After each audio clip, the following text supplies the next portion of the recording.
আসসালামু আলাইকুম সম্মানিত দর্শক, আপনারা যে যেখান থেকে আমার এই ভিডিওটি দেখতে পাচ্ছেন আমি সবাইকে জানাই আন্তরিক শুভেচ্ছা এবং অভিনন্দন। আজকে আসলাম একটি ঘাসের জমিতে আপনাদেরকে দেখানোর জন্য যে ভাই এটা কি ঘাস ভাই?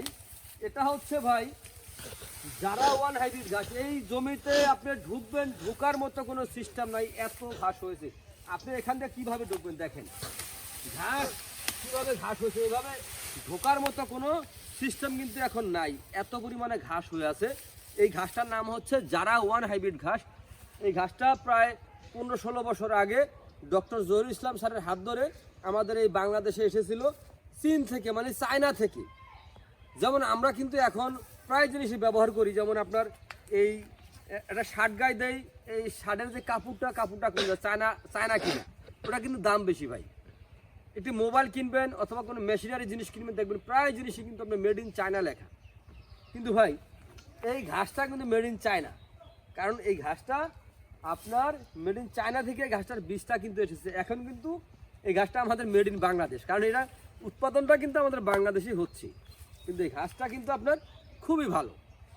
এই ঘাসের মাধ্যমে কিন্তু আপনার যদি খামার গড়েন, তাহলে ঘাসের মাধ্যমে খামার গড়লে খুব কম সময়ে আপনার খামারে আপনি সফলতা অর্জন করতে পারবেন ইনশাআল্লাহ। কারণ ঘাসে হচ্ছে খরচ কম, দানাদারে খরচ অনেক বেশি।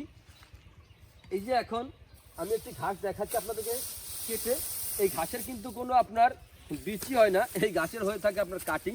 এই কাটিং থেকে আপনার ঘাসটা হয়ে থাকে। এই দেখেন, এই এতটুকু একটি কাটিং যদি আপনি রোপণ করেন, দুটা কাটিং এক জায়গায় নেবেন এরকম একটি, তারপরে আরেকটা দেখাচ্ছি, একটুকু বাদ যাবে গা, আবার এই এতটুকু একটি কাটিং যদি আপনি রোপণ করেন, এই যে এই দুইটা কাটিং এক জায়গায় রোপণ করবেন, তাহলে কিন্তু এত বড় বড় ঝোপালো ঘাস আপনার হবে।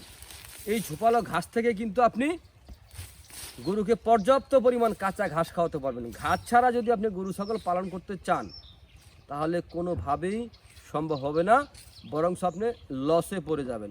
তো এই জন্য বলতেছি যে আগে আপনার কি করবেন, জমি প্রস্তুত করবেন, তারপরে ঘাসের চাষ করবেন, তারপরে হচ্ছে আপনার ঘর তৈরি করবেন, তারপরে গরু কিনবেন।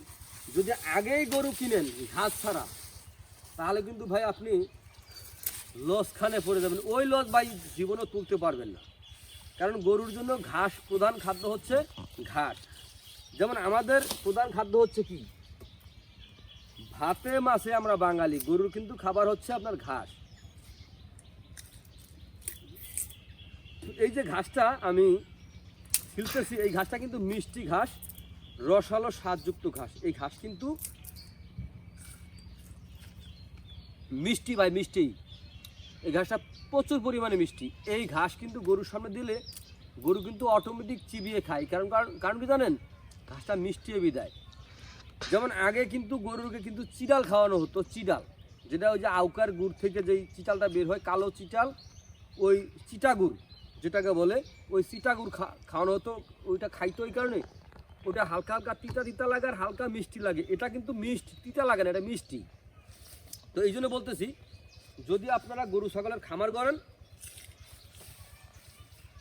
খামার করার আগে এরকম ঘাস আপনার চাষ করবেন, তারপরে খামারে আপনার গরু ছাগল উত্তোলন করবেন, তাহলে আপনার খামারে সফলতা আসবে ইনশাআল্লাহ। তো প্রিয় বন্ধুরা, আপনারা যে কোনো ধরনের ঘাসে কাটিংয়ের জন্য আমার স্ক্রিনে দেওয়া নাম্বারে যোগাযোগ করবেন। আমরা সারা বাংলাদেশে কুরিয়ার সার্ভিসের মাধ্যমে ডেলিভারি দিয়ে থাকি, চাইলে আপনিও সংগ্রহ করতে পারেন। তো প্রিয় বন্ধুরা, আজ এখানে এ পর্যন্তই। আপনারা সকলে ভালো থাকবেন, সুস্থ থাকবেন। আল্লাহ হাফেজ।